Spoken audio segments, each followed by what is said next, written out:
welcome back to the Schmitter's 100-acre woods.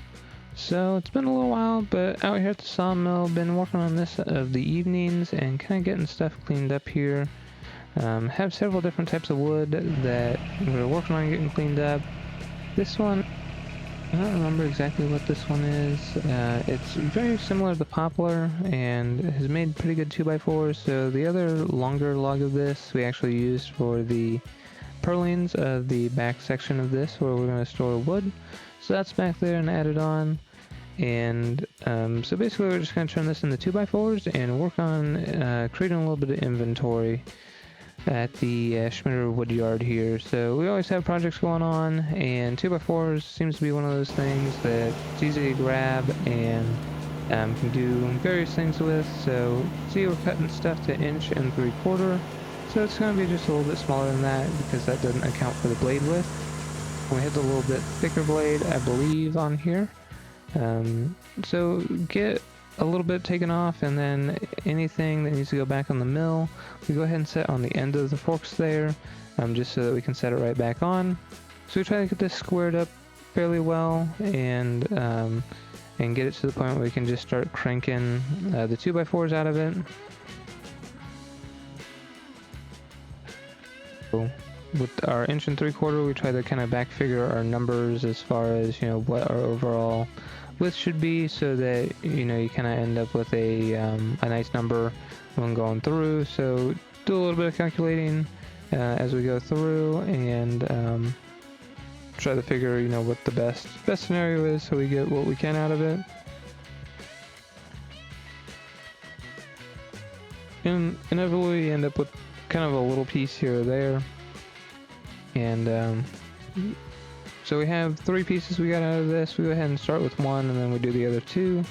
So cut the 3, and then cutting the 1 in that direction. So gonna go through and able to crank these out pretty quick. From the total number that we're able to get out of this log and another one ends up being like 43, I think. 2x4s, about 10 foot long, just a little bit longer, so by the time you clean up the ends, that's what we ended up with. So for a tree, this is actually one that the neighbor gave us, so this has been sitting for a little bit. It was across their path whenever we went to go help with storm cleanup about a year ago. And this is just one that they had across their path, and it was too big for them to really do too much with.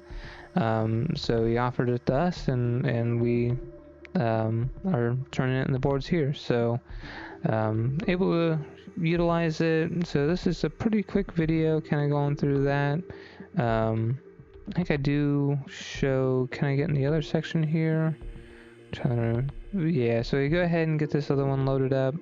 So a lot of this, because it's been sitting, the bark's coming off, so we go ahead and just kind of pull over here, pull as much bark off as possible, and then just chuck it into the woods, and let it do its thing back there.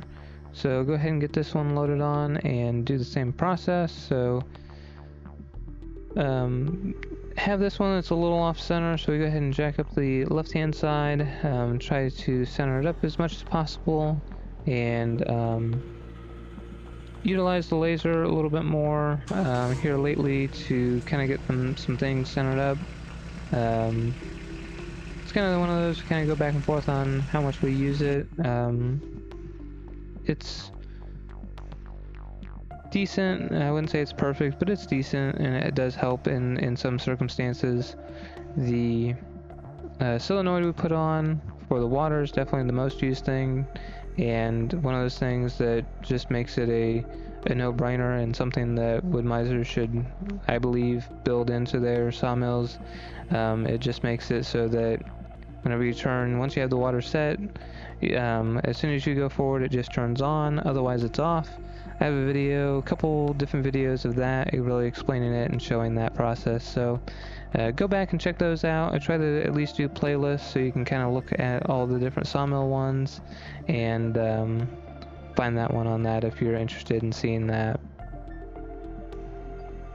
So here, kind of going through, doing a little bit of tallying on what we need to, what we can get out of it, and then kind of the numbers. So kind of have set numbers, so if you can only get so much out of it, then go ahead and, you know, try to get as many 2x4s out of it, and then, you know, if you end up with some 1x pieces, we did end up with a couple of 1x's just from the nature of how it fell.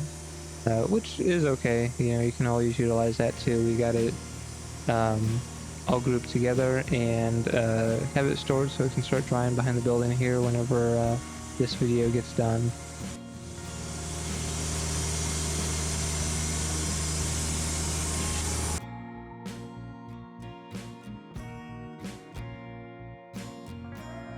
So again, get to the stage here where the simple set is very helpful. So I was able to get that and then just come up and hit the down button, and then it goes down that exact amount. Only time it really, you know, kind of doesn't follow that is, you know, since we work from the top with that system, you have to kind of figure that last bottom bit, which is typically why we end up with like a 1x. Which is fine, but makes that process a lot easier to where you don't really have to look at your numbers a whole lot. You can just drop down and it's automatically set.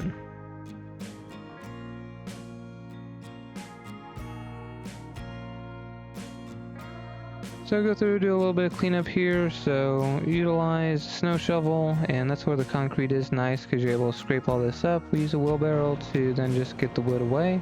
So here's the total number of all the 2x4s we got out of that. Like I said, I believe it was like 43 with about 3 1-inch pieces there as bonus. The other thing we started doing is utilizing this leaf blower to blow everything out. So blow the sawmill out around the wheels and the engine, and then again with the concrete makes it very helpful. You can just blow everything off, and in our situation here, we can just let all the dust kind of go out into the woods and it isn't affecting the neighbors or blowing it toward the house. So very beneficial, and we'll definitely have a setup similar to this whenever we move to the 100 acres. So thank you for watching. Getting a little bit of inventory built up here of some 2x4s. So hit that thumbs up button, subscribe, and we'll catch you next time.